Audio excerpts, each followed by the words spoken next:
ಪ್ರಿಯರಾದವರೇ, ಹೇಗಿದ್ದೀರಾ? ಸಂತೋಷವಾಗಿ ಇದ್ದೀರಾ?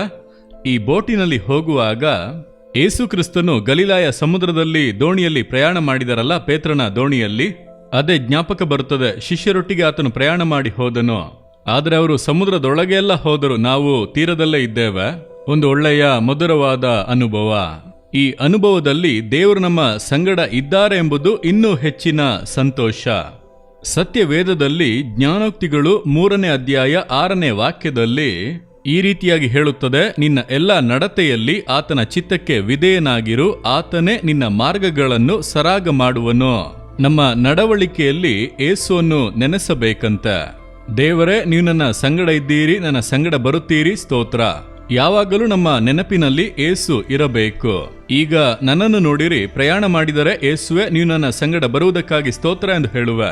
ಒಂದು ಸ್ಥಳದಲ್ಲಿ ಹೋಗಿ ಇಳಿದರೆ ಯೇಸುವೆ ಇದುವರೆಗೂ ನನ್ನ ಸಂಗಡ ಇದ್ದದಕ್ಕಾಗಿ ಸ್ತೋತ್ರ ಎಂದು ಹೇಳುವೆ.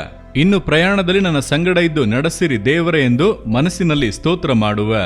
ಒಂದು ಕಾರ್ಯ ಮಾಡಿದರೆ ನನ್ನ ಸಂಗಡ ಇದ್ದು ಜಯವಾಗಿ ಮಾರ್ಪಡಿಸಿಕೊಟ್ಟಿರಿ, ಸ್ತೋತ್ರ. ದೇವರೇ, ಇದನ್ನು ಮಾಡಲು ಹೋಗುತ್ತೇನೆ, ಸಂಗಡ ಇದ್ದು ನಡೆಸಿ. ಆ ರೀತಿಯಾಗಿ ಮನಸ್ಸಿನಲ್ಲಿ ಒಂದೊಂದು ಕಾರ್ಯಕ್ಕೂ ಚಿಕ್ಕ ಚಿಕ್ಕ ಪ್ರಾರ್ಥನೆಗಳನ್ನು ಮಾಡುತ್ತಾ ಇದ್ದರೆ ನಮ್ಮ ಮಾರ್ಗದಲ್ಲೆಲ್ಲ ಆತನನ್ನು ನೆನೆಸುತ್ತಾ ಇದ್ದೇವಲ್ಲವಾ? ಆತನು ಸುಂದರವಾಗಿ ಸರಾಗವಾಗಿ ನಡೆಸುವನು. ನೀವು ಓದುತ್ತಾ ಇರಬಹುದು, ಬಿಸ್ನೆಸ್ ಮಾಡುತ್ತಾ ಇರಬಹುದು, ಇಲ್ಲ ಕೆಲಸ ಹುಡುಕುತ್ತಾ ಇರಬಹುದು, ಎಲ್ಲ ಸಮಯದಲ್ಲೂ ಇಲ್ಲ ಸೇವೆ ಮಾಡುತ್ತಿರಬಹುದು. ಎಲ್ಲದರಲ್ಲೂ ಯೇಸುವನ್ನು ನೆನಪಿಸಿಕೊಳ್ಳಿರಿ. ನೀವು ನನ್ನ ಸಂಗಡ ಇದ್ದೀರಿ, ನೀವು ನನ್ನ ಸಂಗಡ ಇರಬೇಕು, ನನ್ನ ಸಂಗಡಲೇ ಇದ್ದು ನಡೆಸಬೇಕು. ನಿಮ್ಮ ಮನಸ್ಸಿನಲ್ಲಿ ಯೇಸುವನ್ನು ನೆನೆಸಿ ನೀವು ಸ್ತುತಿಸುತ್ತಲೇ ಇರಬೇಕು. ಒಂದೊಂದು ಕಾರ್ಯಕ್ಕೂ ಹಾಗೆ ಸ್ತುತಿಸಿ ಆತನನ್ನು ನೆನೆಸುತ್ತಾ ಇದ್ದೀರಿ ಅಂದುಕೊಳ್ಳಿ. ಆತನು ಎಲ್ಲವನ್ನು ಸರಾಗ ಮಾಡಿ ನಡೆಸುವನು. ಆತನಿಗೆ ಇಷ್ಟವಿಲ್ಲದೆ ಇರುವುದನ್ನು ತಡೆ ಮಾಡುವನು.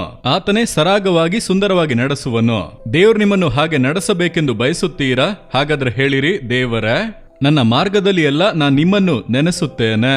ನೀವು ನನ್ನ ಮಾರ್ಗವನ್ನು ಸರಾಗ ಮಾಡಿ ನಡೆಸಿರಿ. ನೀವು ನಡೆಸಿದರೆ ಸಾಕು ಎಂಬುದಾಗಿ ಹೇಳಿ ನೋಡಿರಿ. ನಿಮ್ಮನ್ನು ಸುಂದರವಾಗಿ ತಪ್ಪಾದ ಕಾರ್ಯಗಳ ಬಾಗಿಲು ಮುಚ್ಚಿ ಸರಿಯಾದ ಕಾರ್ಯಗಳ ಬಾಗಿಲು ತೆರೆದು ಮುನ್ನಡೆಸುವರು. ಆ ರೀತಿ ಪ್ರಾರ್ಥಿಸೋಣವಾ? ದೇವರೇ, ಯೇಸುವೆ, ನೀವು ಯಾವಾಗಲೂ ನನ್ನ ಸಂಗಡ ಇದ್ದೀರಿ. ನಾನು ಯಾವಾಗಲೂ ನಿಮ್ಮನ್ನು ನೆನೆಸಿಕೊಂಡೇ ಮುಂದೆ ನಡೆಯಬೇಕು. ತಪ್ಪಾದವುಗಳನ್ನು ತಡೆದು ಸರಿಯಾದ ಮಾರ್ಗದಲ್ಲಿ ನನ್ನನ್ನು ನಡೆಸಿರಿ. ಸರಿಯಾದ ಆಶೀರ್ವಾದಗಳನ್ನು ಅನುಗ್ರಹಿಸಿರಿ. ನಾನು ನಂಬುತ್ತೇನೆ.